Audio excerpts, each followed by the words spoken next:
Hello, my beautiful buds. Welcome back to my channel, Sprouts with Joy. My name is Joy, and if you'd like to talk about plants, you're in the right place. And today I want to share with you a category of plants that I really enjoy and honestly was kind of my first love when it came to collecting houseplants, but that I feel like I don't talk about nearly enough. I'm just gonna lump a bunch of plants together, okay? They're all kind of similar in my mind. Cacti, euphorbia, jungle cacti, and succulents. I have done many collection videos where I zero in on a single genus or family of plants, and I realized that I've never really featured my cacti and succulents and that sort of thing. So I figured it'd be a great time to just share them with you all. And that way I have a little snapshot of what these plants look like in 2025. And maybe if you are looking for plants in this category, they can give you a little bit of inspiration as well. So without further ado, let's dive in. I don't really have a particular order. I'm just gonna go by vibes. Also, if my voice sounds scratchy, that's because it is. I had bronchitis last week, so it's gonna be going in and out, but hopefully it's bearable. All right, the first plant I'm gonna talk about is my rickrack cactus. I think that this is also sometimes known as the fishbone cactus. And you guys, I cannot believe how much this plant has grown. I don't even remember. I feel like I got this plant fairly early on in my collection. I'm trying to remember exactly when that was. It had to have been at least 2 or 3 years ago, but I will try to check back for each of these plants and just add on the screen approximately when I got them, just so that you can have an idea of how much they've grown, how much they've changed, how long they've been in my collection. Because yeah, there are maybe a handful of new plants here, but for the most part, these are all plants that I've had for at least a couple of years. But anyway, yes, the rickrack cactus has honestly been so easy for me. I do have it offset from a south-facing window. It's not directly in a south-facing window, but it does get plenty of bright indirect light. And it probably needs to be repotted pretty soon here because wow, it has grown tremendously. It's a little bit crazy. It's a little bit funky, but I feel like it's definitely one of my favorites of all the plants kind of in this category. I'm a sucker for jungle cacti in particular, and frankly, I would love to have even more of them in my collection, especially with spring underway. I have so much new growth here. All these little baby shoots here are new growth, and then they'll mature into, I guess, more of that fishbone shape that they're known for. They're super easy to propagate, super easy to care for. I just water this one when the fronds are, I always forget what they're called. I feel like I've looked this up 10 times and I can never remember. But whatever these leaves are, if they're called leaves or fronds or something else entirely, I don't know. They just get a little bit wrinkly, they kind of lose their turgidity slightly, and that's when I water the plant thoroughly and it kind of plumps back up. So if you're familiar with Hoya, it kind of does the same thing. And frankly, a lot of these plants in this category of plants that I'm going to be talking about today, they all behave similarly when they need to be watered. And for jungle cacti, I do try to water them, more often even than I would a cactus. I don't hold back. I don't let them get too dehydrated. But yeah, this one has always been really happy and easygoing, and it's just really fun. Okay, this right here is my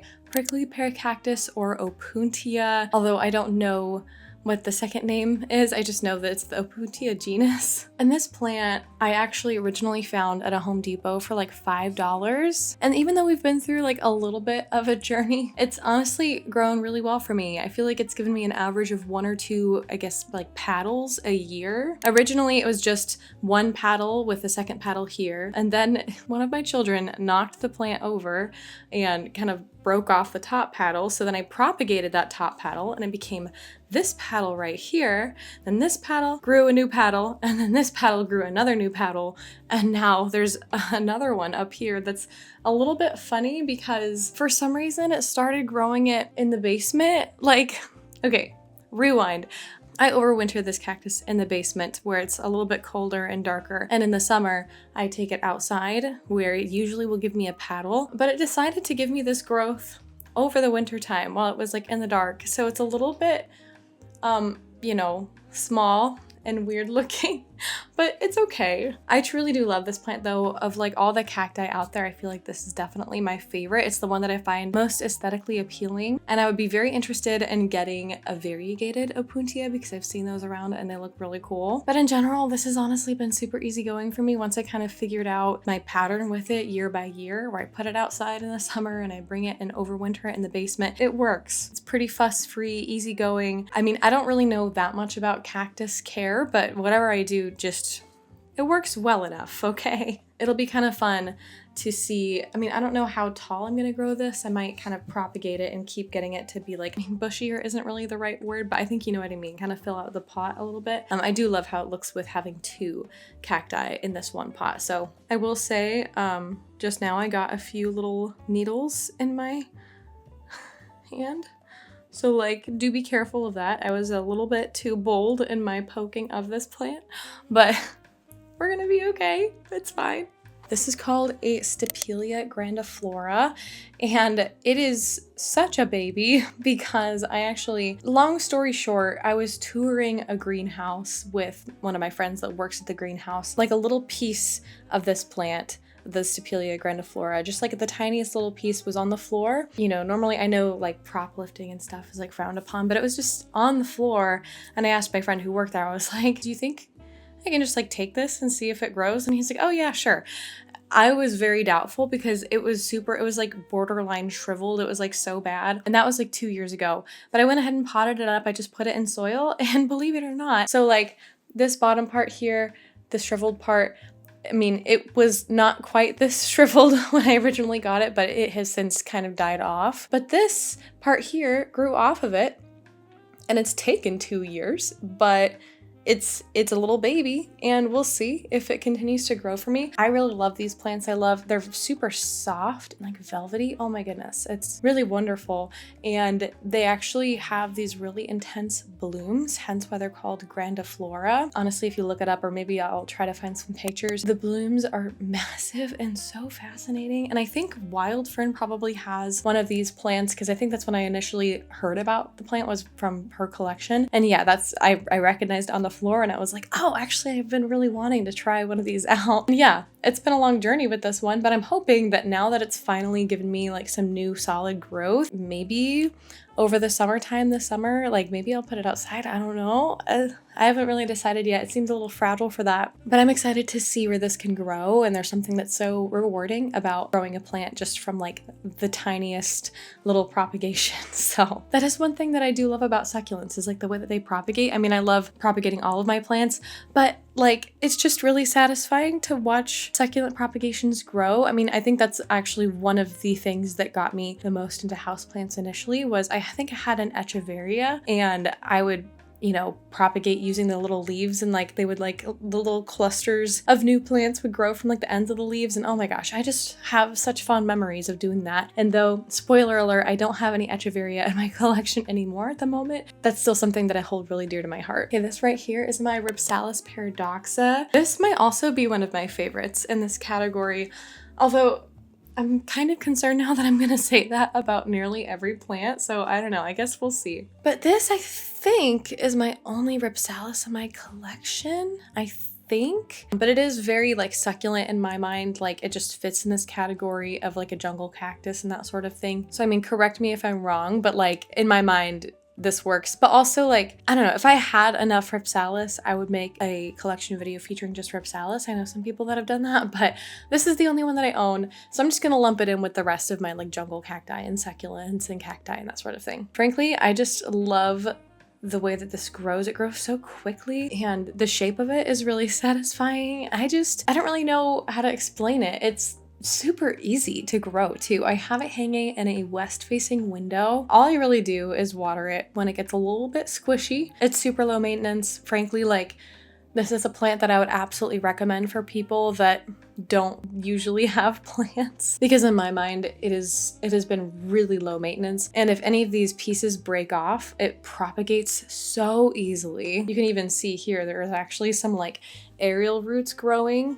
Frankly, maybe I'll propagate it and like try to fill out the pot a little bit more, because like those little segments would absolutely propagate so easily, especially since it already has some like fresh aerial roots growing. I have a needle from the opuntia right here, okay? Oh, it's fine. It's fine. Okay, the next plant is my Easter cactus. Okay, it's a little bit of a bummer because I'm filming this video a week after this plant bloomed. So it's a little bit of a shame that I like couldn't show you the plant in full bloom. There is one bloom right here that's dying off as we speak. I'll have to show you a picture because I took several pictures. But okay, this plant is so special. I guess let's rewind. For the longest time, I didn't really see the appeal in holiday cacti. I don't know. I knew that they were really, really popular and they had their heyday back in, actually, I don't even know when it was. Just sometime back in the past. Maybe in the comments down below, you can let me know, like, if you had a holiday cactus growing up. Like, I want to say, I guess I feel like my mom had one, like, back in maybe like the 70s or something, like way before I was born. I know that they were really popular then, and since then they've really become heirloom plants, kind of similar to like the Hoya carnosa. I've heard of a lot of people having these really massive holiday cacti like that they've had for decades, which I think is the coolest thing. They were really popular for a long time. I feel like they've become maybe a little bit less popular. If people seek after them, they probably go for the variegated versions. But I'm sure that there's still like a cohort of people that still really, really, really love holiday cacti. I mean, if you're one of those people, let me know. But I'm gonna have to admit to you, I didn't really see the appeal in them, as I sort of started alluding to earlier. I don't know, they just like didn't fit the vibe that I wanted in my collection, I guess. Sometimes if you look at a plant in other people's collections, you love it and really want it. And sometimes you look at a plant in other people's collections and you're like, oh, I'm okay. Like, I don't really get it, you know? But I did a plant trade with somebody, a friend of mine, and she sent me a couple of cuttings, like 2 tiny, tiny cuttings of her Easter cactus, and it was an heirloom plant from her family that had been passed down. And so I was like, okay, well, that's really special because I'm getting a piece of someone else's collection, yes, but also it's from a plant like that's been passed down in her family. So that's really special. I can appreciate the sentimentality of it. And I felt really honored to like have a piece of her plant, you know? So I nurtured it and soon enough it began to grow. And, you know, it grew from like 1 or 2 tiny little pieces of the plant to now this, which looks a little bit small still, obviously, like objectively speaking, but compared to what it used to be, it is huge. And once I started kind of nurturing it from being a little baby, and now that it's also bloomed for me, as soon as I saw like the buds coming up and like the blooms, oh my gosh, I was completely sold. Like, it's so beautiful. So now I understand. I get it now. Can see the appeal in the blooms now that I've like experienced it firsthand. And now I kind of want a variegated holiday cactus, kind of like with the variegated opuntia. I'm like, I kind of want one of those. So yeah, overall, I'm really pleased with how much this has grown. I have it under my Soltech Grove grow light. That's another reason. So I was actually really surprised that this bloomed for me because I have it under a grow light, and I was under the impression that like holiday cacti wouldn't bloom under grow lights because their blooms, I thought, came about because of the timing of the sunlight and all that sort of thing. So I don't know. I'm just happy that it happened. I don't know how it happened. It's a mystery to me that it even knew that like it was springtime. Maybe I just so happened to have like the right settings on my grow light. I don't know. But overall, I do love this plant and I'm really happy to have it. This right here is another baby plant that I got from my friend Natalie back in October. And admittedly, I really need to repot this plant so badly, but I just sort of was letting it chill over the winter time. But now that it's spring, I really need to get it into a proper pot. But this is my golden rat tail cactus. But this is a fun cacti. I mean, it's one of my very few, along with the opuntia. And then I think there's like one more plant that I have that's technically a proper cactus and not like jungle cactus or even euphorbia or something like that. I mean, correct me if I'm wrong, but yeah, it's the golden rat tail cactus. And as you can see, it looks so fuzzy.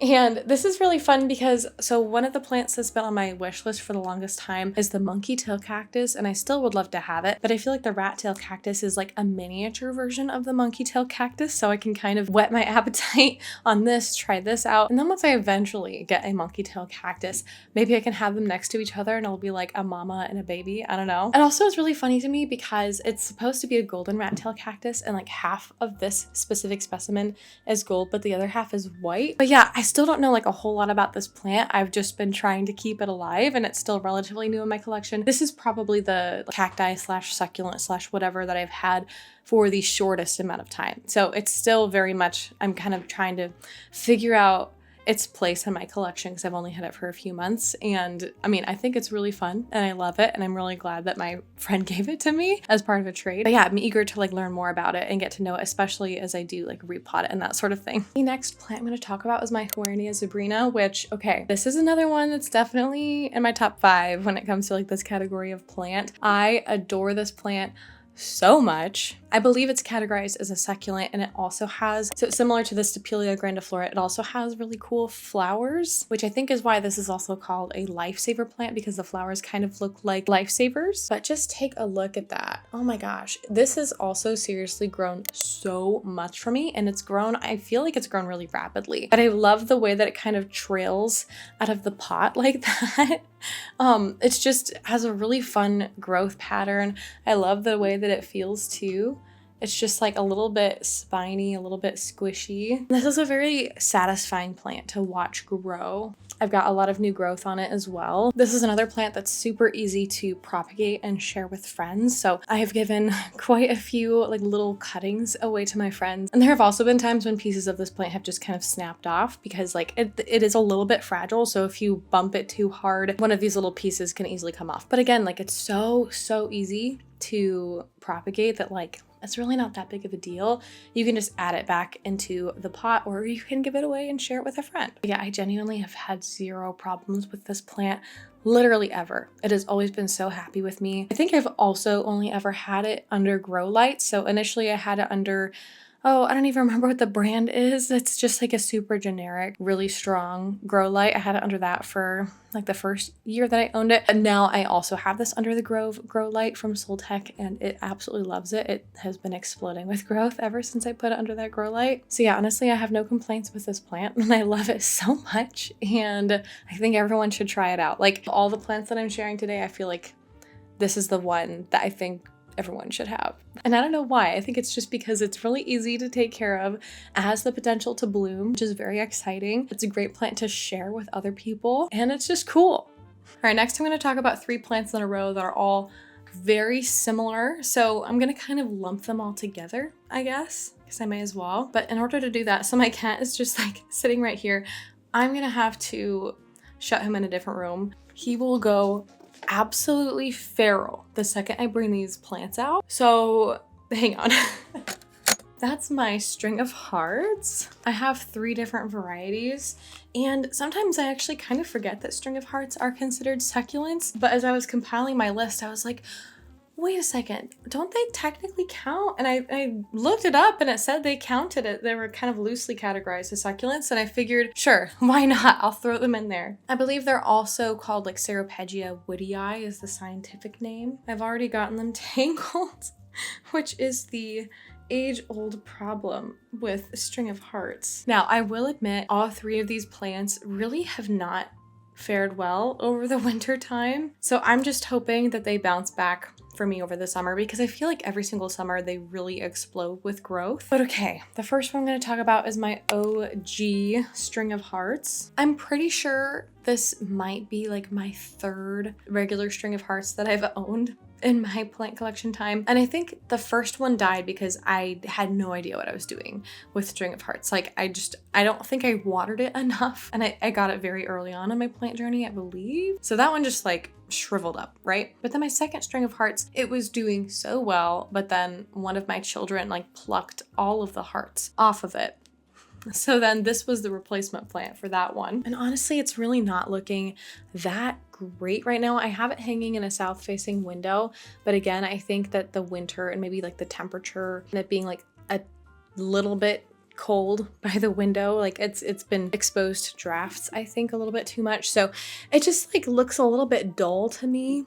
But it is growing. I mean, look at all of these roots right here. It's certainly growing roots. So I'm hoping that over the summertime, all of that root growth will pay off and it will give me some like better looking leaves on the bottom here, because like these leaves all look really small and pitiful. And there was one plant where this plant was doing really well, but yeah, that was like back over the summertime when I had it outside. So what I'm probably gonna do is all this like little pitiful small winter growth that happened, I'm gonna probably just like give it a little trim, you know, like you would trim your hair, and see if it grows better for me over the summertime. And pretty much the same thing goes for these other plants. So this right here is my String of Hearts Silver Glory, although it is quite a bit longer and looks a little bit more lush. I mean, ironically, it is in a smaller pot, but I'm gonna need to repot it soon because look at all of those roots. Oh my goodness. It's really, really cool. I love this plant. The difference between the regular String of Hearts and the String of Hearts Silver Glory is that the String of Hearts Silver Glory, considering its name, it just has a lot more silver to the leaves. And the leaves are a little bit more like apple shaped rather than heart shaped. So the difference is very minimal. It's not that significant. So if you don't have that much room in your collection, like honestly, I would just opt for one or the other probably, because like having them both, I mean, I like having them both because I just like the way that they look in my collection, but I don't feel like you're missing that much if you like only have one and not the other, because at a glance they look very similar. It's only really looking up close that you can appreciate the differences. Overall, I mean, I think the biggest thing for these plants is to make sure you water them kind of on the same schedule as your other plants. Like I water these plants all about once a week, and they're in a well-draining soil, and they seem to like that. I don't even wait until they get super, super squishy if I can avoid it, because by the time they start getting really wrinkly, at that point, I'm already starting to lose leaves. But if I'm really diligent in how much I water them, like kind of along with the rest of the plants in my collection, they do great. I mean, other than the fact that it's winter time, because this winter, if you are new to my channel, this winter was really particularly rough for my plants because it was a very cold winter and like the humidity was so low and we did not really have a lot of sun. Like it was just overcast all the time. Yeah, not great. Okay, and then the last String of Hearts that I have is the variegated String of Hearts, and this one actually has been living in my greenhouse cabinet. And we've gone through like a few different seasons where this plant was doing really well and thriving, and then not doing so well, and then thriving, and then even though it's in the greenhouse cabinet, I mean, it does have some new growth, but it just looks a little bit scraggly. I ended up losing a lot of leaves. I think that I may have missed a couple of waterings. That may have been the main problem. But for the most part, this is definitely my favorite of the different kinds of String of Hearts. I mean, who is surprised? I do need to like clean it up a little bit because, as I mentioned, there's some like stringy bits and some dead leaves and dead strands that I think if I were to remove them, it would, like the overall impression of this plant would be a lot nicer. But I am really obsessed with the coloring of the variegated String of Hearts. Like there's the pink and the white, but also even the green of it is almost like kind of teal. And I just think it's so, so beautiful. And yeah, I'm excited to kind of zhuzh this plant this spring and like make it look a little bit nicer. Maybe add in some propagations, that sort of thing. Give it a little makeover. Okay, the next plant I'm gonna talk about is my Euphorbia lactea, or like white ghost euphorbia, I think is what I've heard it called. I love this plant so much, and I think that it would be in my favorites if it were like a little bit bigger and like maybe a little bit more of a vigorous grower, because I've had this for at least 2 years. At least 2 years. But the look of it is fantastic. I mean, it does kind of like, when it gets bigger, it almost resembles like a spine in my opinion. And I love the coloring of the plant. I love that it's like white and kind of that like almost like bluish green. I think it's just so beautiful and so fun. When I first got this plant, it was maybe like right here, and it gave me like this much growth this past summer because I put it outside. So I'm definitely gonna have to put it outside again. This is a plant that I also have under my Soltic grow light, but it really has not grown at all over the winter time. So I think that's just, you know, this might be a plant that I might try to overwinter next time. I don't know for sure. Do you overwinter euphorbia? That's gonna be a research topic for another time, because this is, I think, my only euphorbia in my entire collection, so I really don't know that much about them. So euphorbia experts, chime in down below, give me all of your care tips. I do try to water this like more often even than I would like a cactus. Of course, the cacti, when they're outside over the summer, I'm watering them all the time, but when I overwinter them, I like don't water them all winter, and they do great. But euphorbia, I think, to my understanding, need a bit more water than a typical cactus. So that's just how I've been treating it. But again, like, correct me if I'm wrong and like totally off base. Do your own research, because admittedly, I just have not looked that much into cactus and euphorbia care. I've just sort of winged it and hoped for the best with them, but I really should probably do a little bit more research to get them to thrive. So far, it's been okay, but sometimes I feel like I'm like a little bit blind when it comes to these things. And I'm gonna be like completely honest about that. But yeah, I do love this plant and I want it to grow more for me. It might just have to give me little tiny growth spurts each and every summer. So yeah, that's kind of the story. Okay, this right here is my cuddly cactus. And I don't think that it's plastic. Okay, it does have roots. I'm pretty sure it's alive. I don't think it's grown for me at all. And I've had it for a long time. I think I just impulsively picked this plant up from Walmart because I thought it was cute. And the whole thing with the cuddly cactus is that like it doesn't have any spines really. So like you can like touch it and poke it all you want and it's not gonna poke you back, you know? So like I can see the appeal as someone that like is not fond of repotting cacti that have a lot of spines. But yeah, I don't really know anything else about this plant other than like I have overwintered it along with my opuntia. I put it outside along with my opuntia. I repotted it last fall, I believe, like once I brought it in from outside, I repotted it and it was like totally root bound. So like the roots had certainly grown in, but everything about this plant is a question mark because it really has not grown for me. So I don't know if I'm like doing something wrong or if it's like still getting used to my house or it's just like dormant or I don't know. So let me know if you have a cuddly cactus, like has yours grown at all? Like literally at all? Or is it just growing at the slowest pace any plant has ever grown before? You know, with cacti, like I get it. I do think that they maybe, I mean, look at the euphorbia too. Like sometimes they grow like a little bit more slowly or in ways that you can't really notice. I swear to you, I really don't think that this has grown one bit. But hey, at least it's really cute. So like I will take that. Okay, and last but certainly not least is my fern leaf cactus. And wow, it's even kind of hard to like do this whole thing justice in the frame because like it's so big and sprawling. This is definitely like my biggest of all of the plants in this category of plants in my collection, hence why I saved it for last. I also did water this plant like this morning, so if the fronds like look a little bit more on the wrinkled side, that's because it needed a water, but I did water it and it is a little bit heavy. But yeah, am I allowed to say that this is my favorite or like one of my favorites? Because it's certainly up there, even though I said that about many of the other plants already, but it's okay. Like this one definitely deserves it. This is a jungle cactus. It's honestly very similar to the rickrack cactus. So actually it was so fitting. I began the video with the rickrack cactus and I'm ending it with the fern leaf cactus. They're the two bookends. They're very similar to each other. So that's honestly kind of poetic. This was actually originally two different plants that I potted together because I picked up the original plant at my local garden center, and then I ended up getting like as a bonus plant. One of my friends sent it to me as part of a trade. She had like a few cuttings, so the cuttings honestly grew so incredibly well, and they looked incredible after a while of being in my greenhouse cabinet. And of course, I had like this original bigger plant, and I potted them together. And honestly, I couldn't tell you where one plant begins and the other plant ends because they're all like the same now, very much. They've kind of grown and intertwined, and it's been over a year since that happened. But yeah, I just love how crazy and fun this plant is. I mean, I love the texture of the leaves. I love that it kind of does look like a fern, but obviously does not have the care of a fern. And if you know anything about me, I'm really bad at taking care of ferns. They're like the one genus that I just struggle with the most, and I inevitably kill every fern that I bring into my home. But at least I can have the fern leaf cactus, so I can have the look of the fern without the crispy edges and the inevitable downfall. But yeah, it grows super well. I have it in a west-facing window. It just grows all the time, and it's like, again, like all of these, it's literally so easy to propagate and just a delight to have in my home.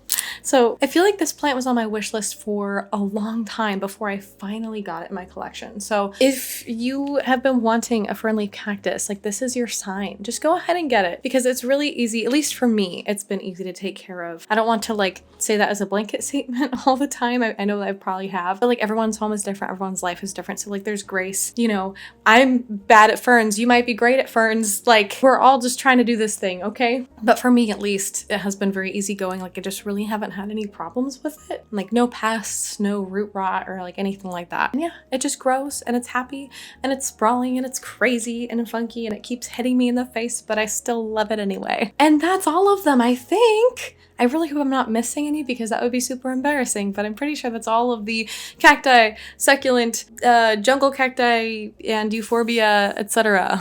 that I have in my collection. I really hope that you enjoyed this video, and if you did, please feel free to leave a like, comment, subscribe. Let me know what your favorite like jungle cacti, you know, I'm not gonna go through the whole spiel again.